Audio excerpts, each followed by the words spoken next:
Oke, kembali berjumpa dengan saya Hanif Rifai. Kali ini kita akan membahas tentang buku Komunikasi Itu Ada Seninya ya, buku terbitan terbaru dari Oh Soo Hyang, bestseller pertama. Itu bestseller dari Bicara Itu Ada Seninya. Itu terbitan yang tahun lalu ya. Oke, ini isi dari buku Komunikasi Itu Ada Seninya. Jadi di halaman pertama itu sampul.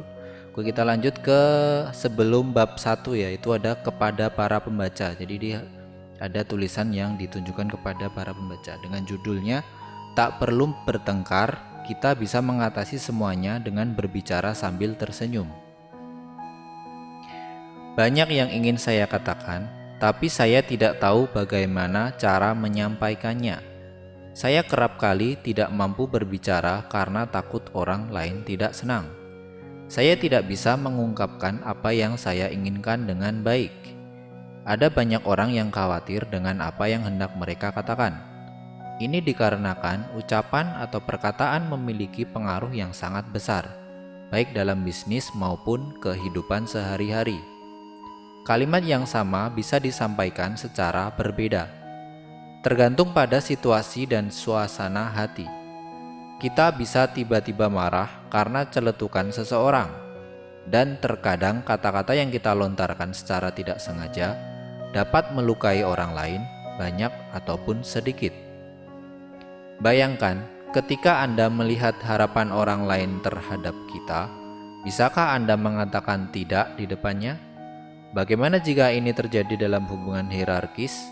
Lebih sulit untuk mengatakan apa yang harus dikatakan jika berada dalam hubungan berjarak yang nyata, seperti atasan dan bawahan, kontraktor dan subkontraktor, atau orang tua dan anak. Akibatnya, ucapan dan hati menjadi tidak selaras. Terjadi gesekan dalam hubungan interpersonal yang bertentangan dengan kehendak kita. Saya tidak bisa berkata sepatah kata pun dengan nyaman. Seseorang mengeluh bahwa hatinya merasa kecut. Setiap kali berbicara adalah hal yang nyata, bukan berlebihan. Namun ada juga orang yang tidak demikian di sekitar Anda. Mereka bisa berbicara sambil tertawa. Akibatnya, mereka bisa mendapatkan apa yang diinginkan dan memiliki hubungan yang baik. Mereka tampaknya tidak mengalami kesulitan dalam berkata-kata dan juga tidak khawatir dengan hubungan mereka. Apakah itu bakat?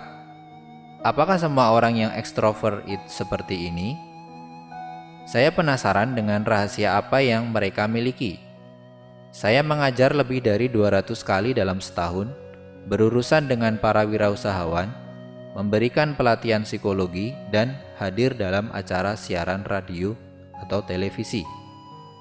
Sehingga saya bisa mengamati orang-orang yang sangat beraneka ragam. Subjek yang saya amati adalah para pengajar, penjual, presenter, pembawa acara, pebisnis, pekerja kantoran, ibu rumah tangga, dan kaum muda. Hasilnya, saya mendapati bahwa cara berkomunikasi yang efektif adalah berdasarkan psikologi. Psikologi tidak pernah melebih-lebihkan. Psikologi hanya berbicara tentang realitas yang mungkin. Cara komunikasi yang berlandaskan psikologi 100% akan memikat lawan bicara. Anda dapat menggerakkan lawan bicara sesuai ketulusan dan niat Anda. Jadi, Anda tidak lagi perlu khawatir tidak bisa berbicara dengan lancar atau untuk mengatakan yang sebenarnya. Hubungan interpersonal pun berjalan dengan damai tanpa ada keluhan. Anda pasti pernah secara ajaib mengikuti keinginan seseorang ketika berbicara dengannya. Meskipun demikian, Anda tidak merasa ingin menolaknya dan malah merasa akrab. Bisa jadi itu karena ia memanfaatkan metode komunikasi yang berdasarkan psikologi. Jika keenam pertanyaan berikut ini muncul di benak Anda, bisa dibilang itu adalah komunikasi psikologis. Yang pertama, mengapa aku mudah tertarik dengan apa yang dibicarakannya? Mengapa aku mudah terbujuk oleh kata-katanya? Mengapa obrolannya bisa mencairkan hubungan yang kaku? Mengapa gaya bicaranya bisa merayu dan menarik respons? Mengapa kata-kata bisa membuatku membuka dompet? Dan mengapa obrolannya bisa meningkatkan efisiensi dan hasil? Bagaimana jika Anda memanfaatkan metode komunikasi psikologis ini sendiri? Anda tidak perlu lagi khawatir untuk berbicara dan soal hubungan interpersonal. Bukankah hidup Anda menjadi lancar sesuai keinginan jika Anda bisa selalu berbicara sambil tertawa? Buku ini mencakup soal teknik komunikasi psikologis dalam kehidupan sehari-hari, yaitu teknik komunikasi psikologis untuk memulihkan hubungan, membujuk dan mendapatkan respons komunikasi dengan kekasih, untuk membuka dompet, serta untuk meningkatkan efisiensi dan hasil. Saya berharap 43 teknik komunikasi psikologis ini dapat Anda kuasai dan bermanfaat baik untuk para pembaca maupun pendengar. Pakar komunikasi psikologis Oh Soo-hyang.